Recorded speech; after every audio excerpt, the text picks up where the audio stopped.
Holy crap. Oh my goodness. I can't believe what I just saw. The Pats level up, shock the football world, and end Buffalo's 14-game home winning streak. Let's break it down. This is Locked On Patriots.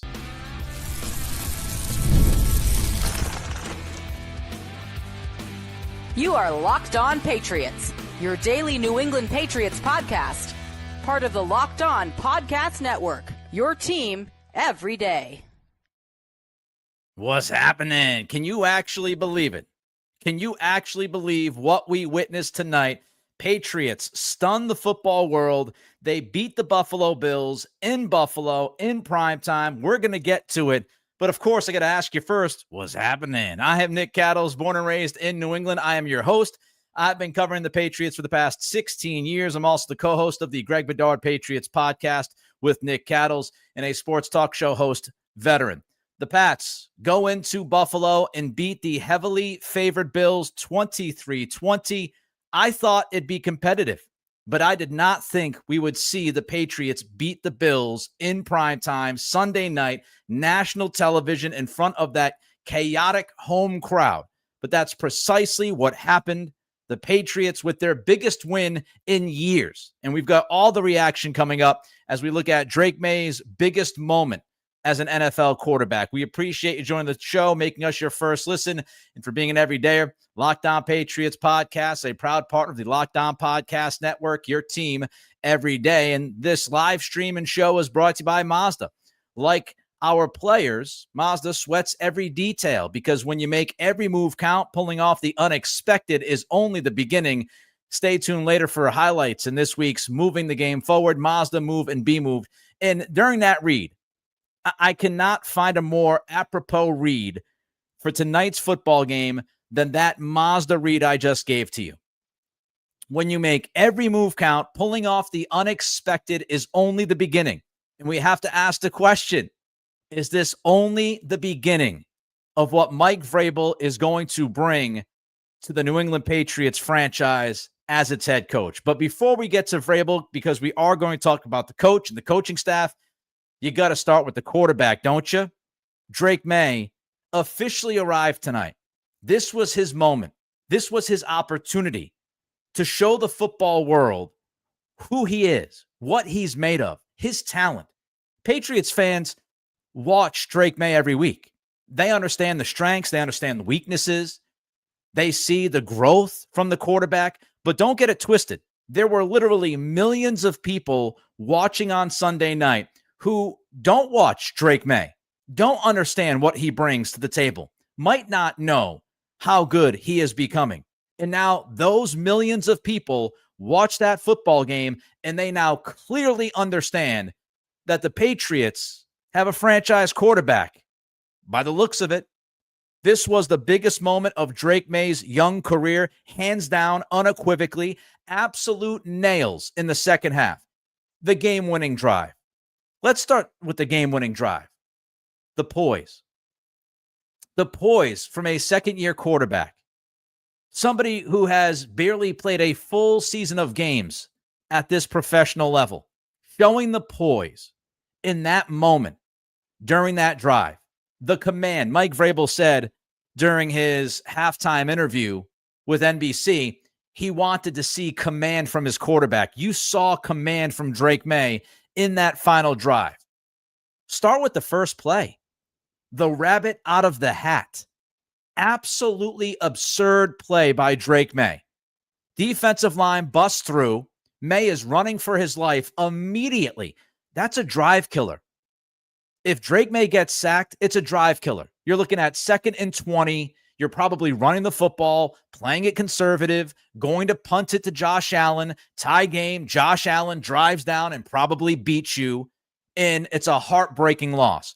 But that very first play from scrimmage and that final drive, where somehow, some way, Maye initially escapes the pass rush, does the Heisman Trophy stiff arm to the Bills defensive lineman, holds him off, and as he's going to the ground, doesn't only get rid of the football, but he finds Stephon Diggs, who in turn moves the chains. The very first play of that drive, is a gigantic play by your young quarterback, a play that not many guys in the league can make. There's not many quarterbacks that can make that play, that can escape, that can have the strength and hold off the defensive lineman, to be able to make that throw as you're going to the ground and have enough control on the throw to hit Diggs for that first down. So the rabbit out of the hat on first down, huge play. Then Drake Maye follows that up by hitting Kayshon Boutte down the right sideline. And that's not the easiest throw in the world. As Chris Collinsworth highlighted, Drake Maye has to rip that throw in that particular spot. He's got to put it over the defensive back. He's got to put it over the cornerback. He's got to put it before the safety, drop it in that hole, rip it, because if you don't put enough gas on that throw, it's going to be a pick. It's going to be broken up. He has enough on that throw. He fits it into the hole, right to Kayshon Boutte. First down, chunk play. And then the play, the third down scramble. Many may overlook this play from Drake Maye. I'm not going to. It is a very intelligent play by your second-year quarterback. The clock is ticking. Buffalo has no more timeouts left. Drake Maye has three options on that third down play right before the kick from Andy Borregales. He can either throw the football away, which would stop the clock, no bueno. He can take a sack, the worst possible scenario, because now you're out of field goal range. Or you can do what Maye did. Escape the pressure, buy some time, turn it upfield, get back to the line of scrimmage so you don't lose any yardage since you're staring at a 52-yard field goal to begin with. Get back to the line of scrimmage, stay in bounds, get down, let the clock keep ticking. Very, very smart play. Huge play. In what was the most telling aspect of this game, I actually thought that Drake Maye began the game a little jittery. He was leaving the pocket a little bit too early from time to time, but I thought he got through that. He went into that locker room during halftime. He came out in the second half, and he was so much better. And I'm not saying he was bad in the first half. Again, he just looked a little jittery. But he goes out there in the second half, and he gets over that quickly. Because the very first drive of the third quarter was a fantastic drive by Drake Maye. It's a 1st and 10, fake jet sweep, 16 yards to Stephon Diggs. 1st and 10, shotgun, split back. Kayshon Boutte, comeback route, 16 yards. 1st and 10, Josh McDaniels calls for a little trickery, flea flicker. Maye extends the play. He throws it away. Again, smart. Bills, illegal contact. And then he has that 2nd and 9, under center, play action bootleg with the most ridiculous throw that you will see as he's running towards the sidelines. He rips it downfield, and that end zone view from NBC, where you're looking from behind Drake Maye as he uncorks that throw downfield to Stephon Diggs, who makes a tremendous catch. Awesome body control, somehow grabs it with his hands, stays in bounds, and you're set up for a 1st and goal. Next thing you know, Matt Collins throws a tremendous block. Ramondre Stevenson runs it in for a touchdown. New England goes up 13-10, and that followed a touchdown from Buffalo. Buffalo went up 10-6, and immediately, that first drive in the third quarter, Drake Maye responds. And he drives his team down the field with the help of that tremendous throw and catch to Diggs. And then all of a sudden, you're in the end zone and you're back up 13-10. That's the type of response that you wanted to see right out of the half. Smart decisions. And you saw the special about Drake Maye's game, didn't you? He makes plays that not every quarterback can make. And that's why we talk about the elite ceiling. That's why you live with some of the mistakes. That's why when he tries to keep plays alive, you say to yourself, you'll live with the 1 or 2 bad plays. You'll live with the turnover, because just around the corner could be 4 or 5 terrific plays that not every quarterback can make. And we saw that time and time again. How many times tonight during this game did Drake Maye escape pressure and make something out of nothing? So many times. extending plays, on the run throws, the arm strength, the intangibles. This was Drake Maye's moment. A game-winning drive in Buffalo, loud atmosphere, young football team, prime time against Josh Allen, and Drake Maye showed out. And he led you to a win against a team that had not lost a home game in 14 straight freaking games. Whew, I'm jacked. How can you not be excited? You have to be excited. But Drake Maye wasn't the only Patriot who showed out in Buffalo. Stefon Diggs got his revenge game. Talk about that next. This is Locked On Patriots, part of the Locked On Podcast Network, your team every day. This episode is brought to you by Square. Your favorite neighborhood spots run on Square. There are certain businesses that make the neighborhood the neighborhood. These are the places that become an extension of home, whether it's the sports bar dedicated to your team's fan base, the spot with the best wings in town for game day, or that beloved local chain that's been rooted in your community for years. These businesses are what bring people together. When neighborhood businesses thrive, the whole neighborhood thrives. I mean, there's the local spot in your neighborhood that's been the heart of your community for years. It's the kind of place where you walk in and everybody knows your name. Sports are something that bring neighborhoods together, whether it's gathering for game day rituals, celebrating with the best wings in town, or just being part of a fan base that calls this place home. When you show up as a community, it can mean big business for local business owners. Square is a proud partner of more than 4 million neighborhood businesses around the world. You can go to square.com/go/LockedOnNFL to learn more. But before you do, go support your favorite neighborhood spot. You'll be happy you did. Square, see you in the neighborhood.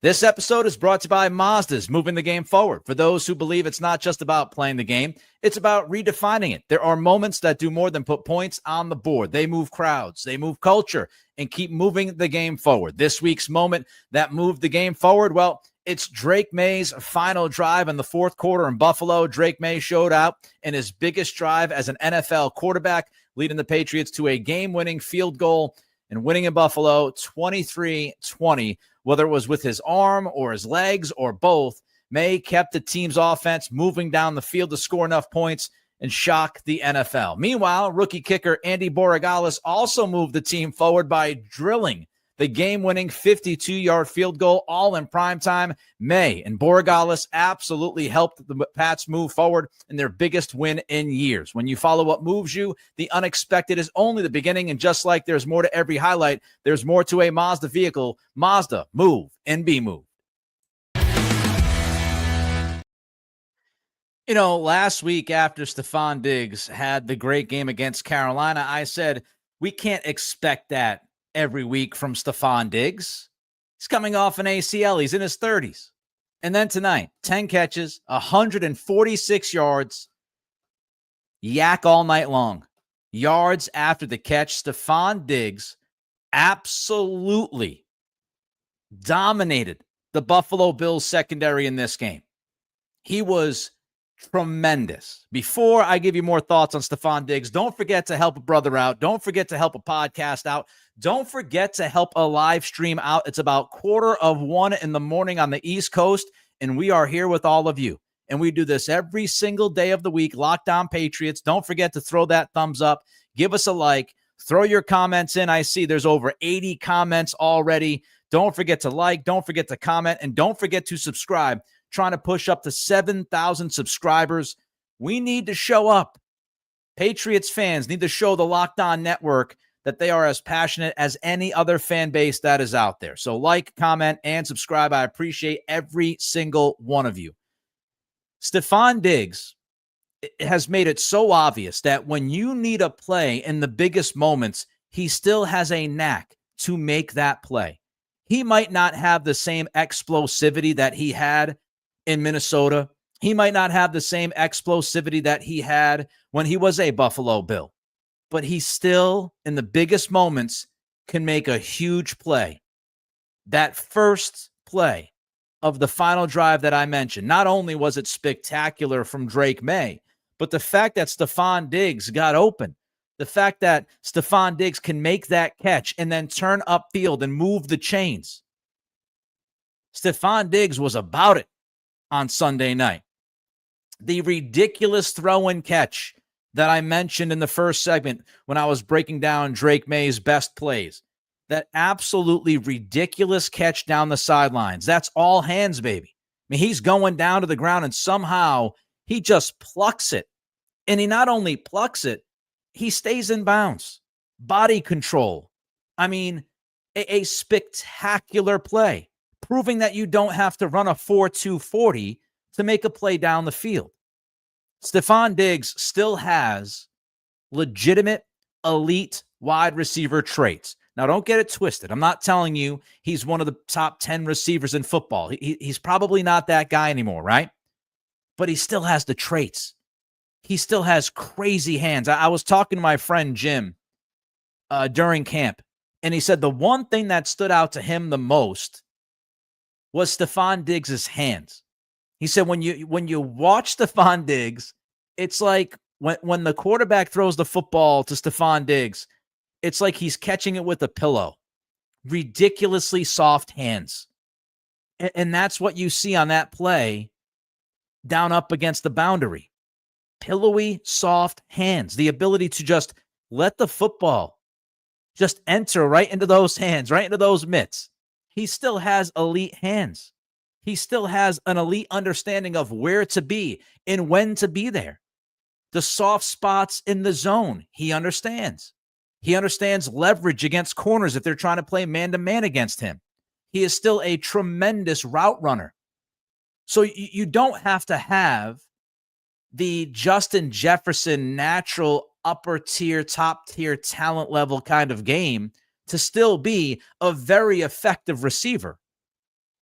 Savvy, understanding of the game, route running, great hands, all of those things Stephon Diggs has. And when the game needs it, in the biggest moments, he shows up sure-handed. How many times through the first 5 weeks have we seen Stephon Diggs come up with a third down catch, fourth down catch, big catch downfield? Just the last 2 weeks, how many times have we seen it? Third and fourth down, Drake Maye's played tremendous football. I'll keep pumping that over and over and over again because it's the truth and it's critical. Drake Maye has been tremendous on third and fourth down. A big part of that is Stephon Diggs getting open, finding those spots, being there for his quarterback. And what about the leadership? I'm old enough to remember people wanting to kick Stephon Diggs off the team because of a video on a yacht somewhere. People thought he was going to be suspended. People were freaking out. What's going to happen with Stephon Diggs? Remember those days? It's like a couple months ago, wasn't it? But what about the leadership? I mean, the leadership on the sidelines, the leadership before games. I tweeted out at Nick C Radio tonight. I quote tweeted the video the Patriots released on their social media channels earlier tonight, where Stephon Diggs is firing up the entire team, offense, defense. He's in the middle of the circle, and he's screaming the passion that he has. That leadership level, you see him after the touchdown in the second half. And he's standing there after the big play he made down the sideline. He's there greeting every single one of his teammates, motivating them, staying in their ear, telling him that he believes that they can get this done. They can make this happen. That leadership level. And the leadership from Stephon Diggs, from somebody who's been there and has been one of the best receivers in football, that brings confidence to the rest of the team. That brings the swag. How about the toe drag swag? Speaking of swag, how about that catch on the sidelines when his body is laid out and he has that toe drag working? That confidence, that swagger. He lifts other boats around him. And right now, you got to say, the Stephon Diggs signing was so impactful for this football team and especially impactful for this quarterback. And if he keeps playing like this, and I don't know if it's going to happen. Again, last week I said we can't expect this every week from Stephon Diggs, but that is back-to-back 100-yard games. He put up almost 150 receiving yards after what he did against Carolina last week. And if he continues to produce like this, if he continues to look like this, guess what? You do have a guy who you could consider a number one receiver on your team. And you can't overlook that. You can't overstate that and what that means to Drake Maye in this offense. Stephon Diggs was absolutely thrilling tonight. He was wonderful for the second straight week. 10 catches, $146. There is plenty of more to discuss about this game, including what this game does for the program moving forward, what it does for Mike Vrabel, what it means for Mike Vrabel and this coaching staff. We'll get to all of that next as we continue with the live stream. Tonight's episode, live post game of Locked On Patriots, part of the Locked On Podcast Network, your team every day. We'll have more on Vrabel in about 60 seconds. The NFL season is here, and FanDuel has an offer you don't want to miss. Right now, new customers can bet just $5 and get $300 in bonus bets if you win. That's right. Pick a bet, put down $5, and if it hits, you'll unlock $300 in bonus bets to use across the app. I love how FanDuel gives me so many ways to play. Building parlays, player props. You can even follow the live lines during games. It makes watching football even more exciting when you've got a little something riding on the action. Imagine sitting down and watching that Buffalo Bills and New England Patriots game on Sunday night and keeping an eye on the live line and how the action is moving. It's absolutely fantastic. Whether you're a casual fan or love diving into the stats, FanDuel makes the game day experience so much better. And right now, new customers, you bet just $5 and get $300 in bonus bets. If you win, pick a bet, put down $5. If it hits, you'll unlock $300 in bonus bets to use across the app. So what are you waiting for? Visit FanDuel.com to download the FanDuel app today and get started. I'm still not sure if this win has fully registered in my brain just yet. Am I the only one? Like, we're close to 1 a.m. and I'm not sure still. I'm still not sure if I witnessed what I witnessed. That's the best win from the Patriots in years. In years. That's not hyperbolic. It's the biggest win in years. And what a win like that does. It creates belief. It creates belief in Mike Vrabel. It creates belief in the entire coaching staff. It creates a belief from all 53 cats in that locker room. It creates belief in the vision, in the possibilities. You go back after that Pittsburgh Steelers loss, when you turn the ball over 5 times in front of your home crowd, and how tough that loss was. Look at how this team has bounced back. We can now look at the Miami win. We can now look at the Carolina win. And those wins are more believable that, no, the Patriots just didn't beat teams that aren't very good. The Patriots now officially 5 games into this season by beating the Buffalo Bills in Buffalo. Guess what? Through 5 weeks, the Patriots, they're a good football team. They don't do everything flawless. They make plenty of mistakes. Hello, Durden. Hello, Farmer in the fourth quarter. Hello, Gibbons with those penalties. They're not perfect, not even close. But when you go into Buffalo and you beat the Super Bowl favorite, says a lot about your program, and it builds a belief. And now all of these guys can look. They can look towards this year and say, we're just getting started. That Pittsburgh loss, that was brutal. But we found a way. We turned the ball over 5 times. We lose a heartbreaker at home, but we bounce back. We absolutely dominate the Carolina Panthers. And then we go on the road and we win primetime. We win in primetime against the Super Bowl favorite, against the best quarterback in the league. The defense held the Buffalo Bills and Josh Allen to 20 points in Buffalo. And yes, some of that, as I almost knocked my mic over, that would have been great. Some of that is Buffalo shooting itself in the foot. But that's what happens in football games. The Patriots shot themselves in the foot as well. In the second half, the Patriots had a number of flags. I just mentioned 3 of them, which were just killers. They gifted Josh Allen in the offense 30 yards on back-to-back personal fouls on defensive linemen. But this kind of win, it creates the belief in Vrabel. It creates the belief in the staff. It creates belief in the vision. And it creates belief in the possibilities of what could happen, not in 2026, but this year. You've got New Orleans coming up next weekend. You've got Tennessee. You've got some games on this schedule. If you can continue this progress and you can continue this momentum, if this thing starts to roll down the hill, now you're talking about possibilities. And I'm not going to say it. I'm not going to say it. It's too early. I'm not going to do it. You're all going to get mad at me if I sit here and say what you want me to say. I'm not going to say it, but you know what I'm getting to. This type of win opens eyes. This type of win builds belief and confidence in that locker room. And let me say this. Ramondre Stevenson, after that fumble in this game, I said he's got to sit down. And I do believe he would have sat down for the majority of this game if Antonio Gibson didn't get hurt. That didn't look good.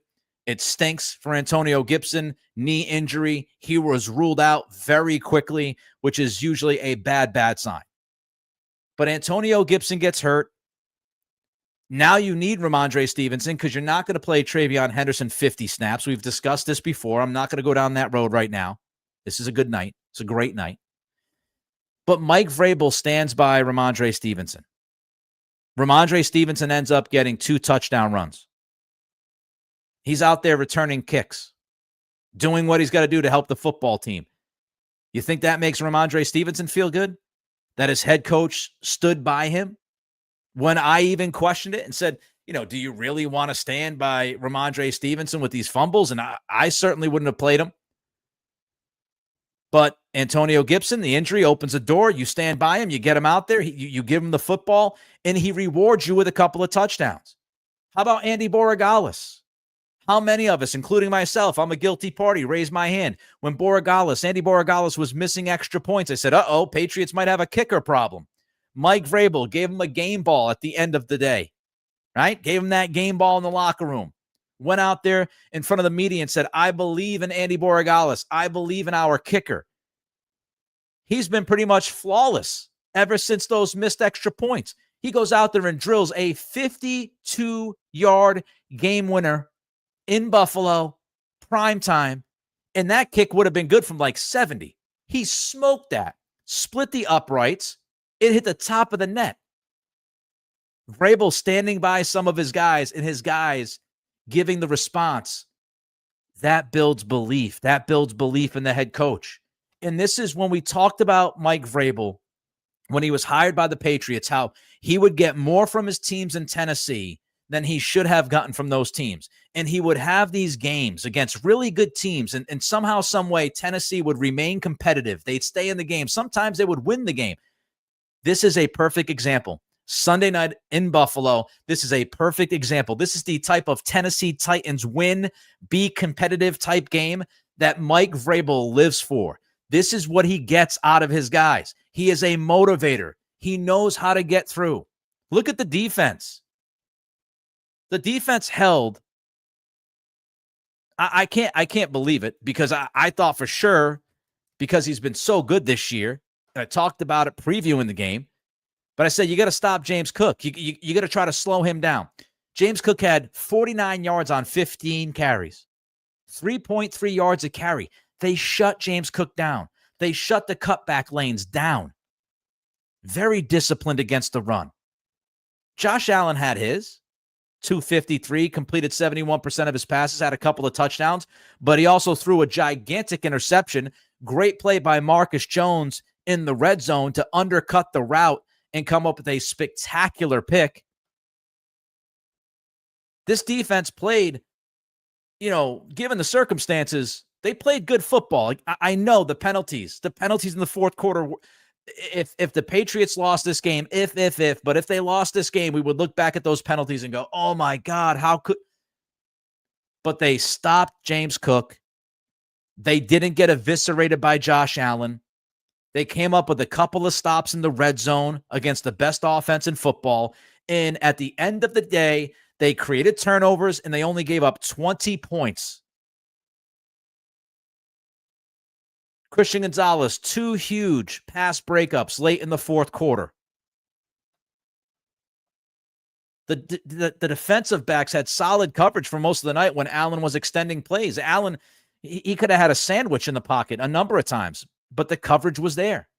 Yes, they had trouble with Dalton Kincaid, but they didn't give up a ton of yak to Khalil Shakir. They didn't get killed by Shakir. They didn't get killed by James Cook. So you're going to give up some Kincaid plays, but I'd rather give up some plays to Dalton Kincaid than give them up to James Cook all night long.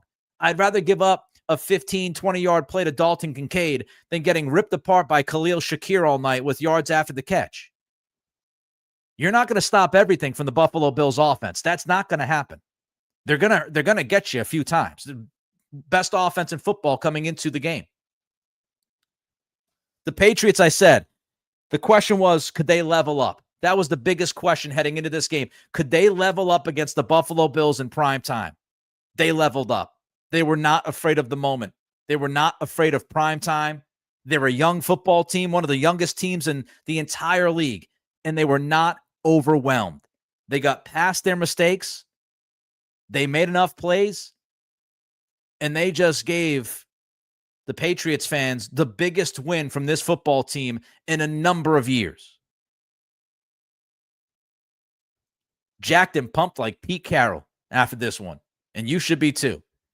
That wraps up this edition of Locked On Patriots. Thank you for joining us live or on demand and for being an everydayer. Reach out to me on Twitter at Nick C Radio. Don't forget to throw a comment in on the YouTube channel. Don't forget to throw a thumbs up. Hit us with the like. Subscribe as well. And for your second listen, get a double dose of Locked On NFL podcast with Tyler the Madman Rowland and Tony Wiggins. Find Locked On NFL on YouTube or wherever you listen to podcasts. It's going to be a fun week, isn't it? Have a great day. We will see you tomorrow. Man, oh man, best win in years from the Patriots as they beat the Bills in Buffalo. Sunday Night Football. Drake Maye with the biggest drive of his NFL career. What a win.